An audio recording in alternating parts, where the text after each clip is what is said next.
હવે થશે 2026 નું આપણું કમબેક. યસ, આ વખતે તો પૈસો જ પૈસો હશે.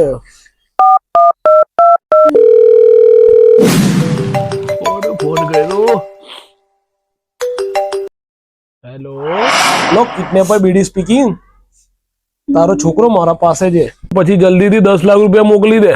હું પૈસા કેમ આપું? મારો છોકરો તારી પાસે છે ને, તો એટલા માટે તો કહું છું. તું અહીંથી એને લઈને જઈશ તો તારે મને પૈસા આપવા પડશે ને. એટલે મારા છોકરાને હું લઈ જઈશ, તું પૈસા આપીશ. તો પછી તું લઈ ગયો તો પૈસા કેમ ના આપ્યા? હું પૈસા કેમ આપીશ? અરે ગોંડા, તું મારો છોકરો લઈ ગયો ને તું. હા, વાત સમજ માં ના આવી? ના, તું શેના પૈસા માંગો છે? છોકરાના. છોકરો કોનો છે? તમારો. પછી પૈસા કોને મળે? તમને મળશે. હવે સમજો કે નહીં? અરે ના, આવું તો ના હોય યાર. મારે તો છોકરાના બદલામાં પૈસા જોઈએ ને. એટલે જેના પાસે છોકરો છે એ પૈસા આપશે. હા. છોકરો કોની પાસે છે? મારી પાસે છે. પછી લાય પૈસા. અરે બાબુ, કિડનેપ થયું તો મને પૈસા મળવા જોઈએ ને યાર. હા, ક્યારે? ત્યારે તારો છોકરો કિડનેપ થશે. ખોટું દિમાગ ચડાવ ફોન કરે છે.